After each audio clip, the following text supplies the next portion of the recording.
Assalamualaikum warahmatullahi wabarakatuh. Perkenalkan, nama saya Muhammad Najah dari kelompok 4. Di sini kami akan membahas tentang demokrasi. Yang bagian pertama adalah demokrasi Indonesia. Demokrasi merupakan suatu jalan untuk melakukan perubahan atas apa yang terjadi di masa lampau dan mengembalikan hak menentukan pemimpin kepada rakyat. Dalam sejarah ketatanan Republik Indonesia yang telah lebih dari setengah abad, perkembangan demokrasi mengalami fluktuasi atau pasang surut. Masalah pokok yang dihadapi oleh bangsa Indonesia adalah bagaimana upaya untuk meningkatkan kehidupan ekonomi dan membangun kehidupan sosial politik yang demokratis dalam masyarakat. Menurut Juyardi, fluktuasi demokrasi Indonesia dapat dibagi dalam 5 periode. Yang pertama, periode 1945 sampai 1949 dengan sistem demokrasi Pancasila. Pada periode ini, sistem pemerintahan demokrasi Pancasila seperti yang diamanatkan UUD 1945 belum sepenuhnya dilaksanakan karena negara dalam keadaan darurat dalam rangka mempertahankan kemerdekaannya. Yang kedua, periode 1949 sampai 1959 dengan sistem demokrasi parlementer. Pada periode ini sangat menonjolkan peranan parlemen dan partai politik. Selanjutnya yang ketiga, periode 1959 sampai 1965 dengan sistem demokrasi terpimpin. Sistem demokrasi terpimpin merupakan sistem demokrasi yang menyimpang dari konstitusional. Periode ini juga sering disebut dengan Orde Lama. Selanjutnya yang keempat, periode 1965 sampai 1998 dengan sistem demokrasi Pancasila atau Orde Baru. Demokrasi Pancasila Orde Baru merupakan demokrasi konstitusional yang menunjukkan sistem presidensial. Yang kelima, periode 1998 sampai sekarang dengan sistem demokrasi Pancasila atau Orde Reformasi yang berakar pada dua kekuatan multipartai yang berupaya untuk mengembalikan perimbangan kekuatan antar lembaga negara. Selanjutnya, macam-macam demokrasi. Yang pertama, demokrasi berdasarkan penaruhan kehendak rakyat yang terbagi menjadi dua. Yang pertama, demokrasi langsung, yaitu sistem demokrasi yang mengikutsertakan seluruh rakyat dalam pengambilan keputusan negara. Yang kedua, demokrasi tidak langsung, yaitu sistem demokrasi yang digunakan untuk menalurkan keinginan dari rakyat melalui perwakilan parlemen. Yang kedua, demokrasi berdasarkan hubungan antara kelengkapan negara yang terbagi menjadi 4, yaitu yang pertama, demokrasi perwakilan dengan sistem referendum, yaitu sistem demokrasi yang dimana rakyat memiliki perwakilan untuk menjabat di parlemen. Yang kedua, demokrasi perwakilan dengan sistem parlementer, yaitu sistem demokrasi yang di dalamnya terdapat hubungan kuat antara badan eksekutif dengan badan legislatif. Yang ketiga, demokrasi perwakilan dengan sistem pemisahan kekuasaan, yaitu sistem demokrasi di mana kedudukan antara eksekutif dengan legislatif terpisah, sehingga keduanya tidak berkaitan secara langsung seperti sistem parlemen. Yang keempat, demokrasi perwakilan dengan sistem referendum dan inisiatif rakyat, yaitu sistem demokrasi gabungan dari demokrasi perwakilan atau tidak langsung dengan demokrasi secara langsung. Yang ketiga, berdasarkan prinsip ideologi, terbagi menjadi 3, yaitu pertama, demokrasi liberal, yaitu berdasarkan atas hak individu suatu negara yang menekankan suatu kebebasan setiap individu dan sering mengabaikan kepentingan umum.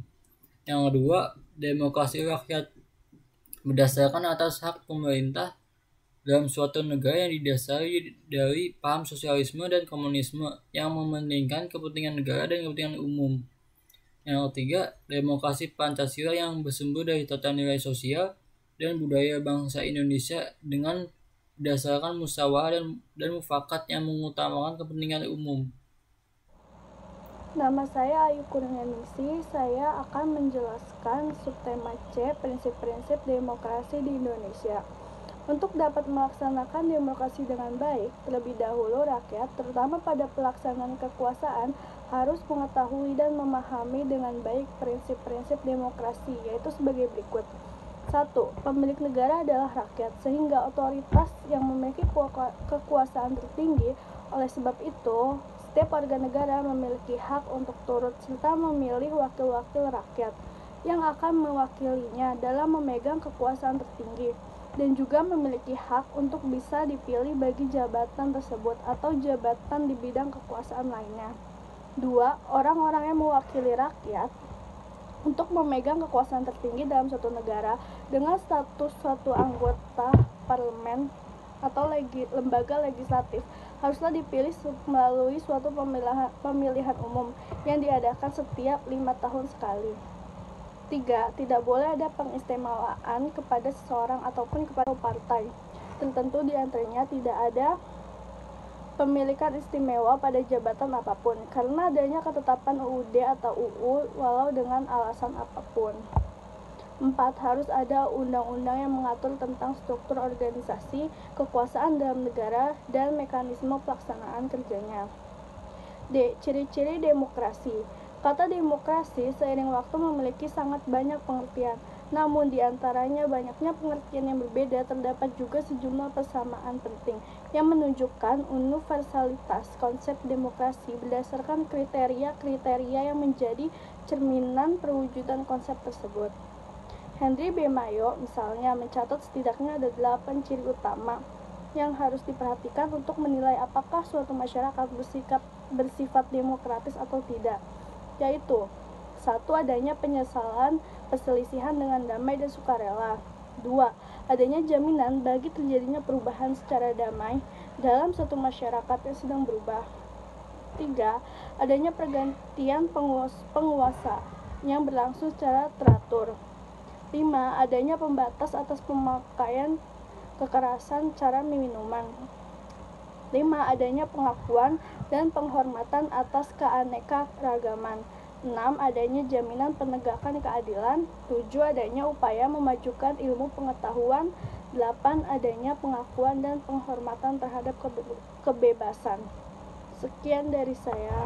Assalamualaikum warahmatullahi wabarakatuh. Perkenalkan, nama saya Nadila Putri Lestari. Di sini saya akan melanjutkan penjelasan dari yang sebelumnya, yaitu poin kelima.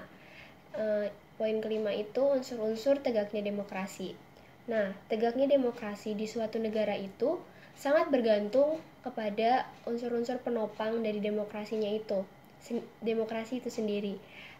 Ada 3 unsur penopang dalam demokrasi. Yang pertama itu ada negara hukum, yang kedua ada masyarakat madani, dan yang ketiga ada aliansi kelompok strategis.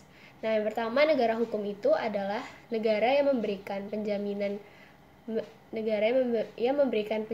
hukum kepada setiap warga negaranya melalui lembaga peradilan yang bebas dan tidak memihak, serta mereka juga memberikan jaminan hak.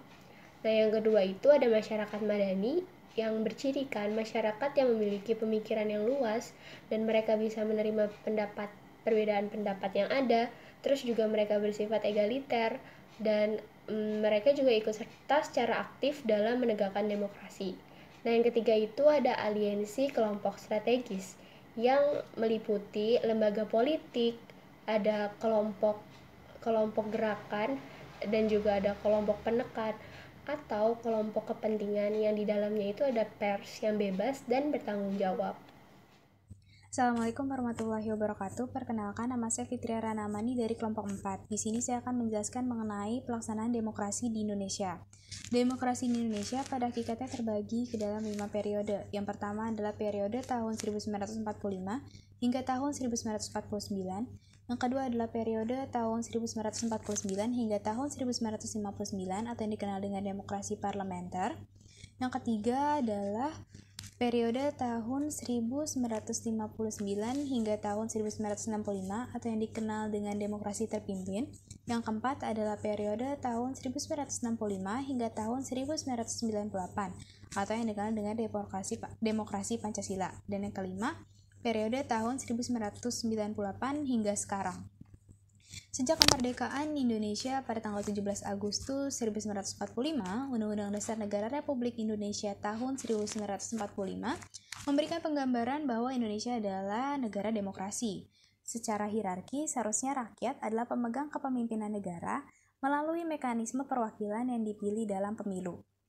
Pelaksanaan demokrasi di Indonesia yang pertama adalah periode tahun 1945 hingga tahun 1949. Pelaksanaan demokrasi di Indonesia pada masa ini baru terbatas pada berfungsinya pers yang mendukung revolusi kemerdekaan.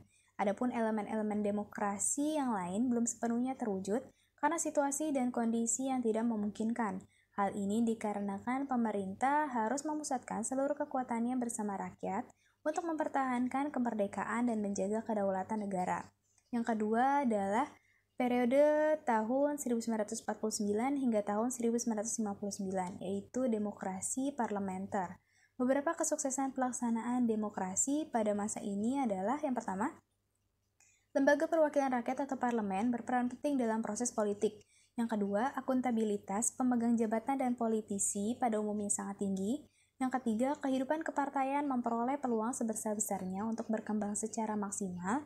Yang keempat adalah masyarakat umumnya dapat merasakan hak-hak dasar dan tidak dikurangi sama sekali, seperti hak untuk berserikat dan berkumpul. Namun demokrasi parlementer ini tidak berjalan dengan baik. Kehidupan politik dan pemerintahan pada masa itu tidak stabil. Akibatnya, program-program yang dibuat pemerintah tidak bisa dijalankan dengan baik dan berkesinambungan. Yang ketiga adalah periode tahun 1959 hingga tahun 1965, atau yang dikenal dengan demokrasi terpimpin. Pada tanggal 22 April tahun 1959, Presiden Soekarno memberikan amanat kepada konstituante tentang pokok-pokok demokrasi terpimpin. Ada 5 pokok demokrasi terpimpin, diantaranya yang pertama, demokrasi terpimpin bukanlah diktator. Yang kedua, demokrasi terpimpin cocok dengan kepribadian dan dasar hidup bangsa Indonesia. Yang ketiga, demokrasi terpimpin berarti demokrasi di segala persoalan kenegaraan dan kemasyarakatan, meliputi politik, sosial, dan ekonomi. Dan yang keempat, inti daripada pimpinan dalam demokrasi terpimpin adalah kerakyatan yang dipimpin oleh hikmat kebijaksanaan dalam permusyawaratan perwakilan. Yang kelima, pada demokrasi terpimpin, oposisi diharuskan dapat melahirkan pendapat yang sehat dan membangun. Akan tetapi, hal tersebut tidak direalisasikan sebagaimana mestinya, sehingga pelaksanaan demokrasi terpimpin seringkali menyimpang dari nilai-nilai Pancasila, Undang-Undang Dasar Negara Republik Indonesia tahun 1945, dan budaya bangsa. Beberapa pelaksanaan demokrasi pada masa ini yang bertentangan dengan Pancasila dan Undang-Undang Dasar Negara Republik Indonesia tahun 1945 adalah yang pertama, sistem kepartaian melemah karena kekuasaan presiden yang semakin besar.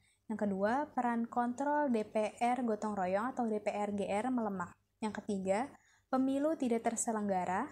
Yang keempat, sentralisasi kekuasaan di tangan presiden. Yang kelima, kewenangan daerah terbatas. Kemudian, periode tahun 1965 hingga tahun 1998 atau yang dikenal dengan demokrasi Pancasila. Demokrasi Pancasila lahir atas berbagai bentuk permasalahan yang dialami bangsa Indonesia selama berlakunya demokrasi parlementer dan demokrasi terpimpin. Demokrasi Pancasila bersumber dari nilai-nilai kekeluargaan dan gotong royong. Hal penting dalam pelaksanaan demokrasi Pancasila adalah nilai-nilai yang menjunjung tinggi kemanusiaan sesuai dengan harkat dan martabat manusia, serta menjamin persatuan dan kesatuan bangsa, mengutamakan musyawarah, rasa tanggung jawab kepada Tuhan Yang Maha Esa menurut agama dan kepercayaan masing-masing, dan mewujudkan keadilan sosial. Namun pada pelaksanaannya terjadi penyimpangan pada masa demokrasi Pancasila ini. Demokrasi Pancasila pada masa ini hanya sebagai gagasan, belum sampai pada penerapan atau praktik, karena dalam praktik kenegaraan dan pemerintahan, masa ini tidak memberikan ruang bagi kehidupan berdemokrasi. Beberapa pelaksanaan yang menyimpang pada masa demokrasi Pancasila ini adalah yang pertama, penyelenggaraan pemilu yang tidak jujur dan tidak adil. Yang kedua, kurangnya jaminan kebebasan mengemukakan pendapat. Yang ketiga, kriminalisasi terhadap individu maupun kelompok yang tidak sependapat dengan pemerintah. Dan yang keempat, sistem kepartaian yang berat sebelah dan tidak otonom. Nah, kemudian, periode demokrasi Indonesia pada tahun 1998 hingga sekarang. Pelaksanaan demokrasi di era reformasi atau pada tahun 1998 hingga sekarang ini ditandai dengan lengsernya presiden terdahulu, Soeharto, yang menjabat sebagai presiden selama sekitar 32 tahun. Demokrasi Indonesia periode reformasi meletakkan dasar yang kuat bagi pelaksanaan demokrasi Indonesia pada masa selanjutnya. Karakteristik demokrasi pada masa reformasi adalah yang pertama, pemilu dilaksanakan lebih demokratis, sehingga terjadi perputaran kekuasaan dari pemerintah pusat hingga daerah. Yang kedua, lembaga demokrasi lebih berfungsi. Yang ketiga, mewujudkan kehidupan yang lebih demokratis.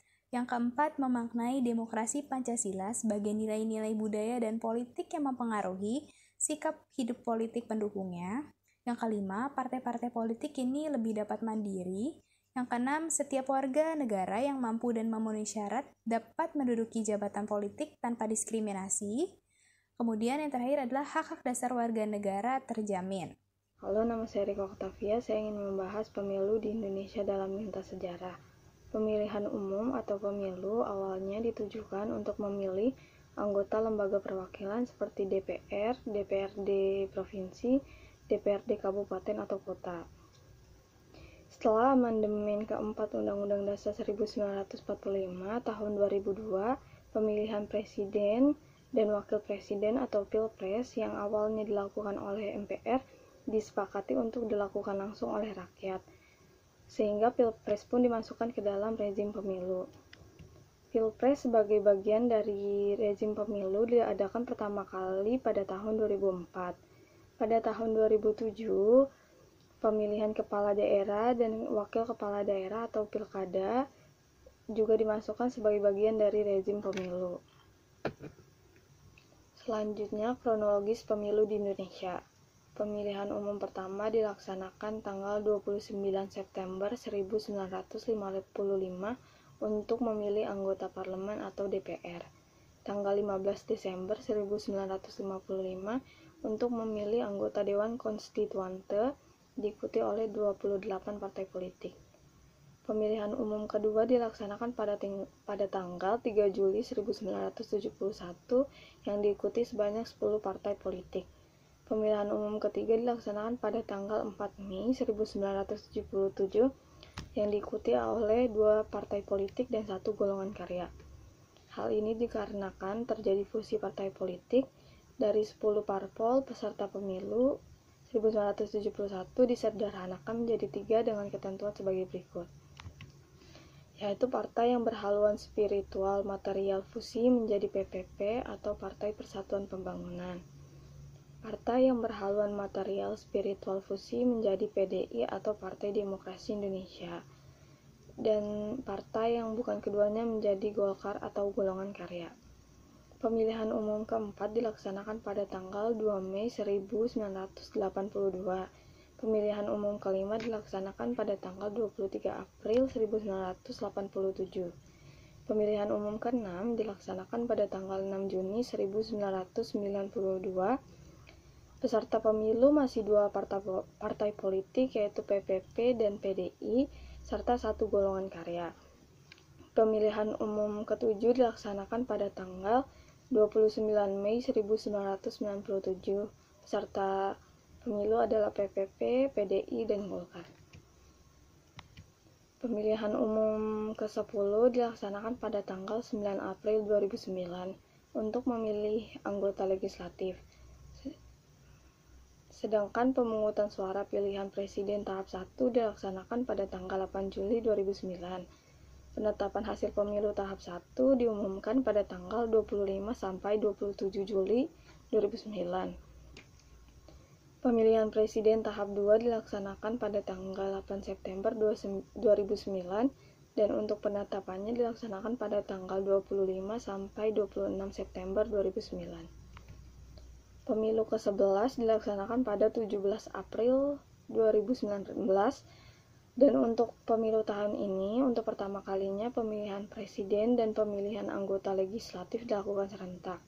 Yang akan dipilih pada pemilu tahun 2019 yaitu pasangan presiden dan wakil presiden, 575 anggota DPR RI, 136 anggota DPD, 2.207 anggota DPR provinsi, dan 17.610 anggota DPR di kota atau kabupaten.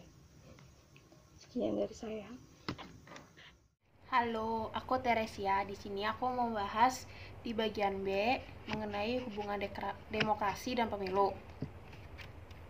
Konsep negara Indonesia adalah negara berdasarkan atas hukum, negara yang demokratis atau berkedaulatan rakyat, berdasarkan atas ketuhanan yang Maha Esa, dengan melihat rumusan yang dipakai oleh pembentuk UUD 1945, yaitu Indonesia adalah negara yang berdasarkan atas hukum, bahwa negara kita berdasarkan atas negara hukum yang dilandasi Pancasila dan Undang-Undang Dasar 1945 dengan pengertian adanya sistem demokratis yang bertanggung jawab dari individu masing-masing.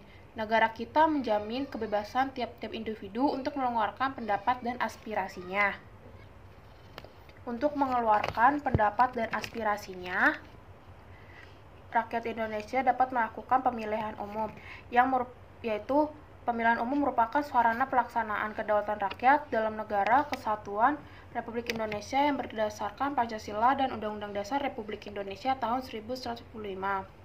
Pemilu ini diselenggarakan dengan tujuan untuk pemilihan wakil rakyat dan wakil daerah, serta untuk membentuk pemerintahan yang demokratis, kuat, dan memperoleh dukungan rakyat dalam rangka mewujudkan tujuan nasional sebagaimana Undang-Undang Dasar Negara Republik Indonesia tahun 1945.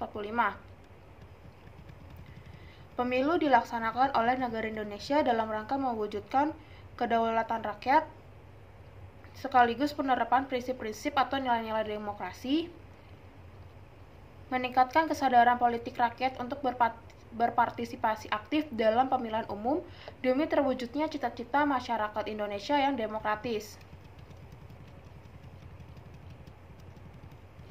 Pemilu merupakan sarana demokrasi untuk membentuk kepemimpinan negara, tetapi belum tentu mekanisme penyelenggaraannya demokratis. Sebuah pemilu yang demokratis memiliki beberapa persyaratan. Yang pertama, pemilu harus bersifat kompetitif, yang artinya peserta pemilu baik partai politik maupun calon perseorangan harus bebas dan otonom. Yang kedua, pemilu harus diselenggarakan secara berkala, yaitu pemilihan umum harus diselenggarakan secara teratur dengan jarak waktu yang jelas. Ketiga, pemilu harus inklusif, artinya semua kelompok masyarakat, baik kelompok ras, suku, jenis kelamin penyandang cacat, lokalisasi, aliran ideologis, pengungsi, dan sebagainya, harus memiliki peluang yang sama untuk berpartisipasi dalam pemilu. Yang keempat, pemilih harus diberi keleluasan untuk mempertimbangkan dan mendiskusikan alternatif pilihannya dalam suasana yang bebas, tidak di bawah tekanan, dan akses memperoleh informasi yang luas. Kelima, penyelenggaraan pemilu yang tidak memihak dan independen. Penyelenggara pemilu sebagian besar adalah kerja teknis, seperti penentuan peserta pemilu, pembuatan kertas suara, kotak suara, pengiriman hasil pemungutan suara pada panitia nasional, perhitungan suara, pembagian kursi, dan sebagainya. Sekian dari kelompok 4. Mohon maaf bila ada kekurangan atau kelebihan. Kalau ada kelebihan, dimaafin juga ya. Terima kasih. Ini saya akan menjelaskan kesimpulan dari presentasi kelompok kami. Yang pertama itu ada istilah demokrasi. Istilah demokrasi itu berasal dari bahasa Yunani dari kata demokratia yang artinya kekuasaan rakyat, dari unsur kata demos yang artinya rakyat dan kratos yang artinya kekuasaan.